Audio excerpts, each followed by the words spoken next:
Hey everyone, Red here, and we're back with some more night action in Dead by Daylight. And today, what I'm really looking to do is just play around with the perk Knockout. I got ourselves about 3 different builds that we're going to be running throughout the games. But remember, with any kind of slug build, it is normally for a little bit more on the veteran side. So, I'm not going to be breaking down every single perk today. I will try and break them down as I get into game when I change them up. Not every build here is going to be the same. They're going to be mixed up a little bit, but you'll see a lot of the common perks. For the main perk, and the only one I'm going to talk about right now, is Knockout. Survivors put into the dying state by basic attacks are not revealed to other survivors when they are standing outside of a 16-meter range. This is what we're really going to be trying to build around. It came up in stream. One time I thought, you know what, it sounds like a fun idea. I really don't want to just constantly rely on the 3-gen ability for Knight, and let's be honest, he's really not the best outside of being able to 3-gen well. So I set out to kind of do something different. As far as add-ons, you're going to want to bring Healing Poultice. I know I probably slaughtered how that's actually said, but after summoning the Assassin, all survivors within 24 meters from the guard's initial position scream and reveal their current location for 3 seconds. And of course, we're going with Treated Blade. When cycling through summon guards, the Assassin appears twice in a row. But that is our main focus today, so I hope you enjoy the gameplays. Make sure to like and subscribe button if you do. Now let's go ahead and get to the games. Alright, build number 1 is on Raccoon. This could be pretty good. Now, other perks that we are bringing is Deadlock. Whenever a gen is completed, the gen with the most progress is going to be blocked. Oh, I see you moving up there. We have Jolt, which whenever you down a survivor by our basic attack, all gens within 32-meter radius are going to explode. And of course, Save the Best for last. On successful attack hits, we'll get an extra cooldown for any time we hit someone other than a non-obsession via tokens. Best way I can explain it really quickly. Look at that. Not too bad. Got ourselves a pretty good start. Okay. Are you doubling back? We are. Ooh, that is a little unfortunate. Now, I've been testing out a lot of the knockout variants the past few days, and I'm going to probably keep testing around to see if I can find something different. Thanks, man. And the reason is just because I don't want to do the 3-gen strategy with the Knight, which is definitely the strongest, but it's also the most boring and definitely not fun in any kind of way. The Knight is definitely on the weaker side. Where'd we go? I swear we had someone come up this way. Oh, we did. Cool. There we go. But I've been testing out a lot of different builds and just play styles to make him maybe a little bit more fun and just be in chase more.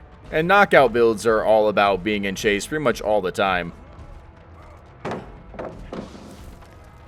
Perfect.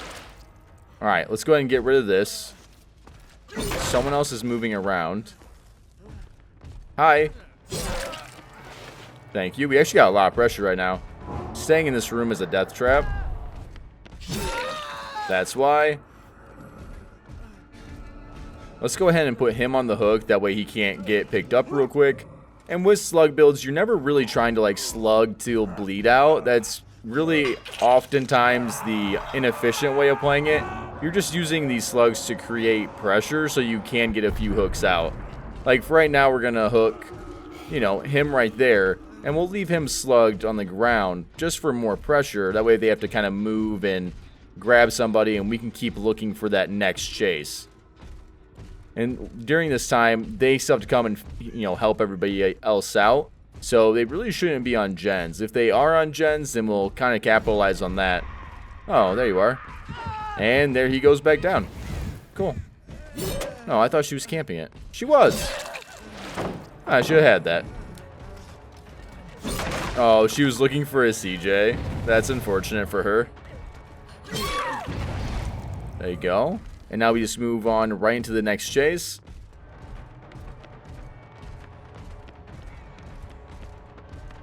Do we have vault? Okay, I meant lithe, but it works. Let's go ahead and just kind of hold forward on him. We can definitely provide to go through a lot of these longer loops because Knight's not really good at technically doing chase. Just because people can typically hold forward against him. But we actually get to buy ourselves a lot of time and get some of these pallets out of the way and then make up that ground later with Save the Best for last. No dead hard. Cool. Let's leave him here. This is a really good knockout position where they'll have to travel across the map. And she just went up and around. Maybe we can actually catch her here. She picked up. Oh, that's pretty lucky.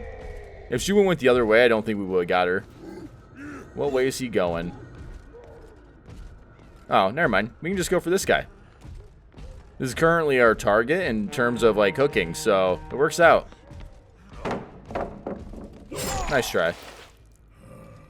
There we go. And we will hook him. And yes, he is our obsession, so we might end him when we still have, like, a few less than desirable stacks to say the best for last, but I promise it's really not that big of a deal. Okay. She managed to heal up. I thought maybe she was behind the wall here. Are we dropping? Were you hoping I was going to vault? Say the best for last, feeling really good here, though. And actually, a lot of the tiles here aren't really too bad for the night, so we get to kind of have some fun with that. Good luck. We want to make sure we put her down. Good. Actually, we can actually hook her. I think we have enough pressure. We can go ahead and have our second survivor on the hook.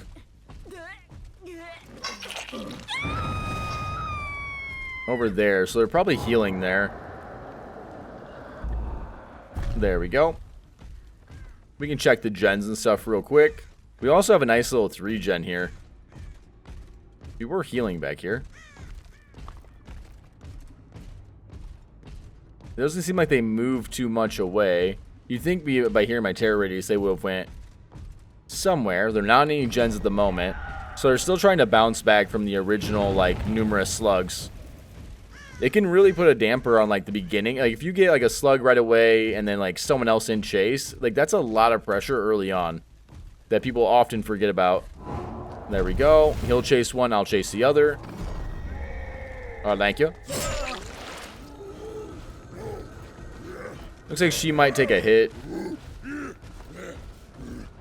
We'll go for her. She's going to a less safe area, and she has the unit on her. Come on, we want that tap. Oh, we're not going to get it. Oh, well. I was hoping to do, like, an insta down there, or, like, the quick 2-tap, but it didn't happen.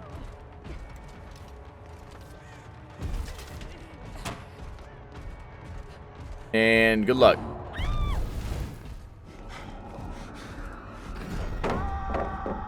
Yeah, she's kind of in a lose-lose on this one. She had to leave the tile when I put my unit down, but it didn't really matter here specifically. And there we go. We have her on stage 2. So we have 2 survivors who are on death hook. Hey, man. Oh, someone just dropped. Hold on.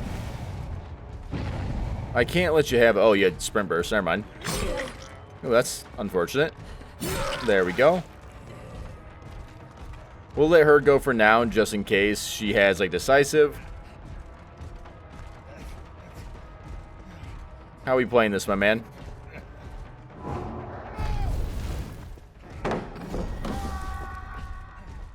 I really feel like the guard should just start the chase immediately. I feel like that'd be such a better, like, as far as, like, feeling would go.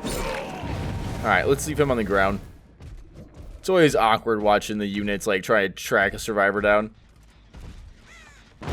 Oh, you guys weren't ready for it at all. So they were in my terror radius when I downed him. And then what happened afterwards is that they expected me to hook. So that's the thing. Survivors are very comfortable in killers hooking after every single down or doing what I call 1-to-1s. And they actually leave themselves quite open oftentimes.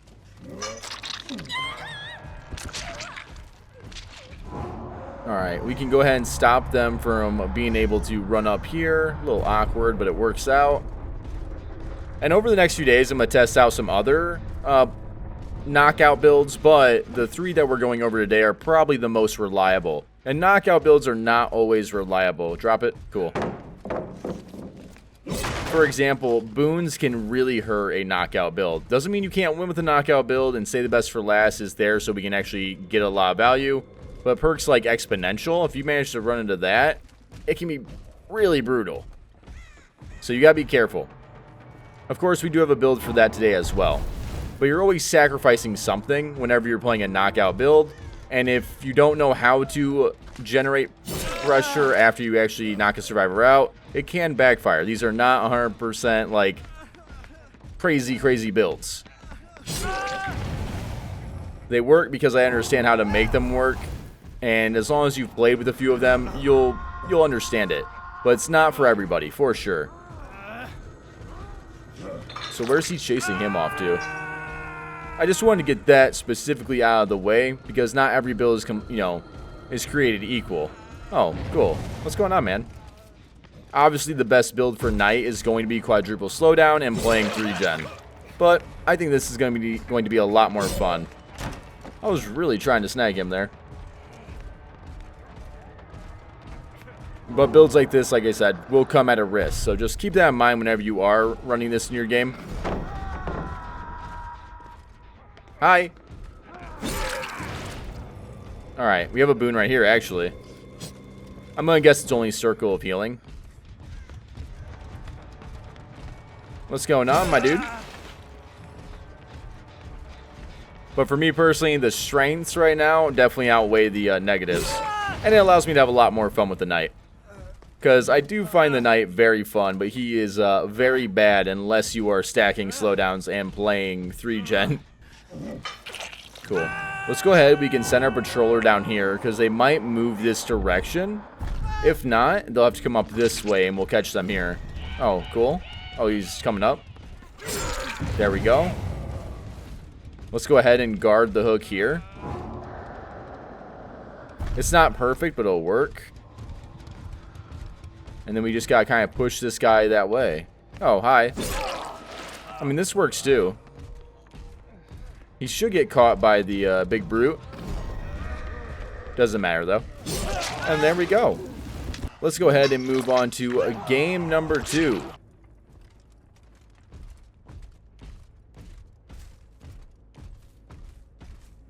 Shattered Square is a little interesting of a map. It's very large. Thankfully, we found someone right away. It's pretty rare to find them this quick on a gen nearby. Normally, you have to go opposite and at an angle of wherever you spawn. How can you play this out? Oh, thank you. Just kind of holding forward here. I might be able to cut her off. The only thing that we swapped out this round compared to last is actually save the best for last for Shattered Hope. This is something I always recommend. If you're feeling like you're going against a lot of survivors with boons, just swap out to Shattered. You'll get a lot of value out of it. And if you don't, you oftentimes don't need it. So, we just have that this round. You don't necessarily need to have save the best for last. Good luck. Lithe, cool. We just gotta make sure we can kind of cut her back and make her go backwards here. Good. Assassin put her down and they just picked up the other survivors, so they might heal her to full. And we can go ahead and try and get her to hook. Oh, that's not a hook. Whoops. I thought that was actually a hook right there. I don't know how far away this really is. I think it's farther than it seemed. Yeah. Whoops. Oh, well. Let's just go ahead and get our hits real quick. It works out. That's fine. It's not the biggest deal in the world. How do I want to play this? Let's go ahead and just go there. Cool. And pushes her back this way. Shattered Hope also doesn't really punish us whenever we go for the obsession, so that's pretty nice as well. Now, whether I'm able to get Shattered Hope value is a different story, but just having it does give me peace of mind that we'll be able to remove any problematic boons if they get put up. There we go. Just makes her abandon it, so now we have her off into kind of nowhere here. Jolt tags that, cool. We haven't lost our first gen just yet. We have a lot of pals to chew through with this map, so we gotta be a little careful. But it's kind of the whole point. We have one person slugs. Thank you, nice try. Can I maybe get this person down while they're working on this gen? Actually, hold on. Oh, good dead hard. I didn't think she would actually expect me to swing all the way around like that, but it works. Alright, can I drop? No. I should have had him break that, actually. A little bit of a misplay. That's okay, though. We still have the one survivor who's downed over there. That's fine. They really won't be able to see her until they get somewhat more over there. Nice. There's a pallet here. We get this. Nice. Okay, good. Light goes off again, but that's okay. As long as we have the assassin on her as well, we can kind of just hold forward here. She does have a pallet coming up, though. But like I said, this map is riddled with them. No dead hard to worry about, though. Alright, we are here, but where at exactly? Oh, there we go. Alright, we can actually start hooking her. That's fine. They finally got over and were able to actually get to the other survivor. I want to bring her this way. That way maybe I can see if they move over here. But it doesn't look like it.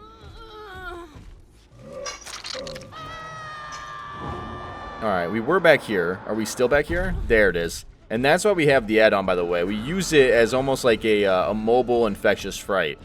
It's just a good way of finding aura. Or not auras, but survivors. So if you feel like someone's nearby when you put a survivor into the dying state, make sure to pop that bad boy out, and that way it's like an infectious fright in your pocket. Fair enough. I still have to get a little used to this. Oh, wow. I didn't expect her to actually run around like that. Fair enough. Does have dead hard. Dropped. Okay. I thought she would greed. I think I might have to leave this chase alone. She's played them all so far really well, though. We just gotta find out where they're at. What I can do is check the gens over here. A little risky to come out this way and check this gen, but it is what it is.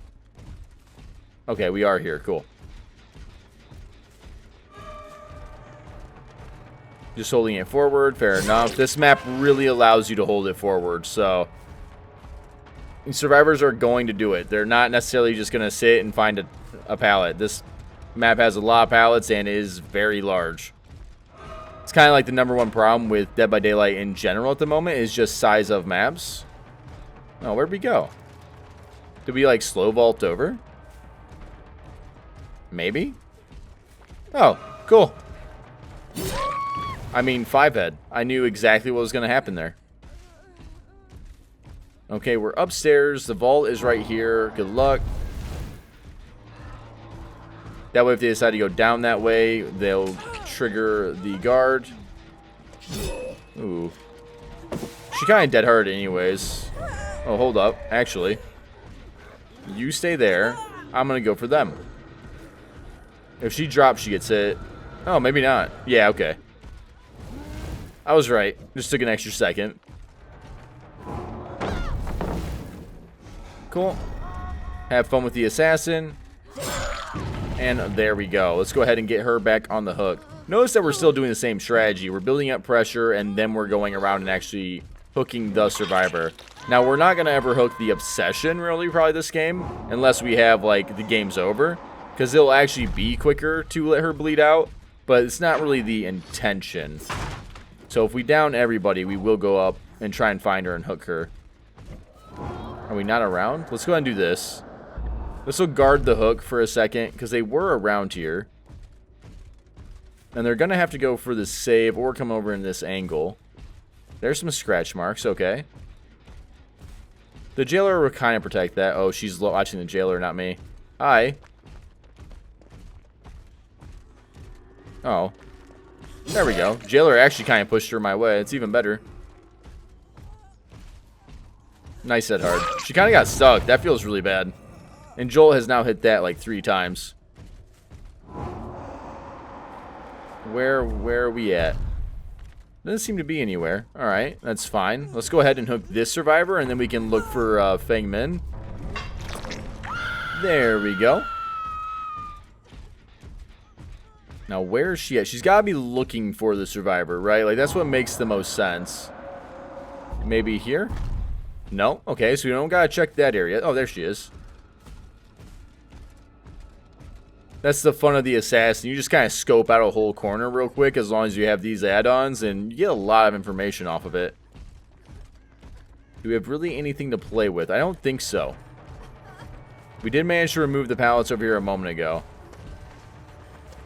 And no dead hard. There we go. Alright, there we go. No Shattered Hope value, but that can kind of come and go. It's always a risk that you're taking it. But imagine if they did have it, we'd actually be able to remove it and slow play this game out a little bit more. Let's go ahead and move into our last build. Alright, and for the last build, this is actually what I think is probably the best slug build in general for most killers, but I think the Knight's going to do really well with it. We just swap out Deadlock with Corrupt. Now, if you want my other ideas, you could actually swap out Save the Best for Last for Deadlock as well if you want a little bit more on the regression, but I was trying to keep it low, not so much on the regression, but for the blocking power. And I was trying to keep that part low. Doesn't seem like anyone's over here at the moment. But it's really simple. Corrupt stops that early gen problem that the build can have. And then Save the Best for Last is still my favorite. Shattered Hope is really good though, even though we didn't get much value out of it today. Hi. And with these builds, I really recommend that you guys try these out and just let me know how they feel to you, because I can only play so many games, but I really think this could be at least a little bit more fun of a strategy for the night. We got 3 survivors here. Hold on.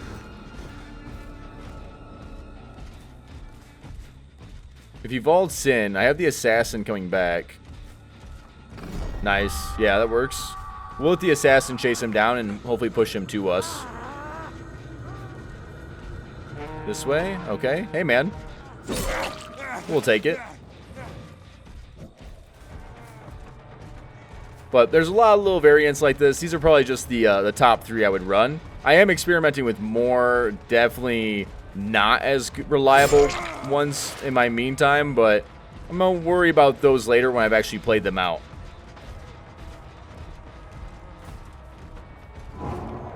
There we go. Good luck. No more dead hard. Cool. I was too busy talking to even think about the dead hard. We have Claudette moving over this way. This works out really well, actually. Just have him guard this. That way she can't run it. Nothing. Good. Alright, let's go ahead and hook her up while we have a second. That early game definitely, with Corrupt, allows us to kind of get away with something like this. It also groups survivors up. And what happens with Corrupt is that when survivors get grouped up, they tend to like focus on the same gens, and you can get a lot of jolt value really quickly. They healed him up really quick. Where are we at? Okay. Oh, he just dropped. Fair enough. It is the obsession, but I mean, we're slugging him anyways, so we'll get our stacks up later. Nice try. That was really brave. Oh, you're still inside. Hello. That's so greedy. Like, that's such a bad move to try and make. It does not work. We're upstairs. Cool. Now, if she falls down, she's going to get hit by the assassin. Best of luck. Oh. I thought she was jumping. I think she might have accidentally done that. She went back? Okay. At least the assassin got her. What's up? Cool. Just drop our power real quick. Push her that way. Oh, unfortunate. Well, either way, one of us got her. Cool. We can go ahead and hook her up real quick. No worries. We'll leave this guy here for now. He's really not here for anything other than just to waste a few seconds. Hopefully deter people from coming in and going for the save. And Claudette came back over here. Very kind of her. Caltree. She really can't play this with Knight. So hold forward it is. Cool. Definitely have more than enough time to get her on the hook. But yeah, another good option would definitely be taking out Save Best for Last for Deadlock. You could also debate like Bamboozle. Really any chase perk is what I often recommend. Okay, there's everybody. We have both Davids running over this way. Cool. We can go for this David at the moment. Though honestly, it's probably not the best call. because this gen is already done. Yeah. The gen's already done, so removing this pallet really isn't all that helpful. Can I cut him off? I guess so. Cool. I didn't think I had the enough range for that. I think we just have to hold it forward here, though. That's fine. We can start getting our stacks. The jailer's not going to catch them. Hey, everybody. What's going on? He's got dead hard. And we can stay on the Claudette. She's already dead, and we have a lot of pressure built up for that. This gen's almost done. Yeah, let's go ahead and try and take her out of the game real quick. He should have really tried forcing it. Alright. That's fine. We can just do this. And now when she gets in the way, yep. Pop. Just like that. And your game is over. I mean, you did it for me. Cool. Saved me a few extra seconds.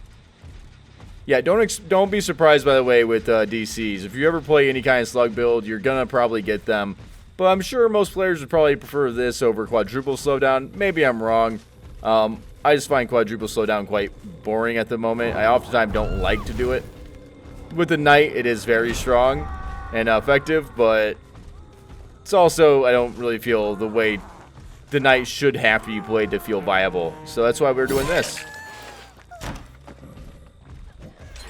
Not bad. And we did have a boon, by the way. This would have been a great round for Shattered Hope.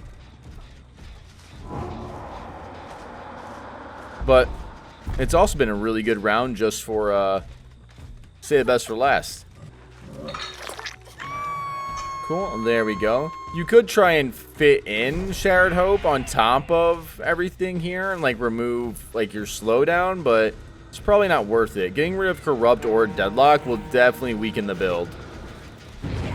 Oh, he got the flag. Okay, I was like, man, dude sped up out of nowhere. Alright, we'll lock it down here. That's fine. Yeah, wrong area. You still can't play the style. Cool. Nice. He could have dead hearted that, I'm pretty sure. Unless it was... No, it should have been up. We were over here. There we are. Cool. Just able to use that for information. It's just so nice. Now we can go ahead and get our stacks back. Are we going to the corner? Fair enough. Yeah, she knows she's got nothing. Yeah, there it goes. That's kind of how it goes sometimes. It's not the biggest deal. The game was kind of heading that direction. But I really just wanted to go over these 3 builds today anyways. So, where are we at? There we are. Cool.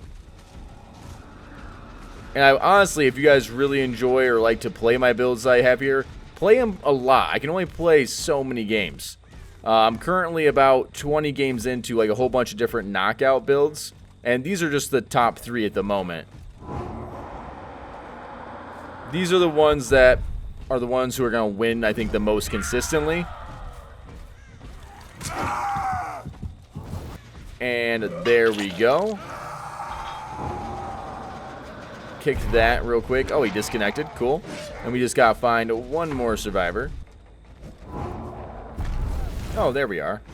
Hey, man. Oh, he's giving up. Cool. Fair enough. Look at that. Get ourselves a little bit of style points as well. And there we go. That is build number 3. But please, guys, definitely take this to your games. Let me know what you think. And just let me know down in the comment section below how well it worked. I'm looking forward to hearing the feedback from you guys. So, much love, and until next time, I'm Red, and I'm signing off. Are you just gonna take that?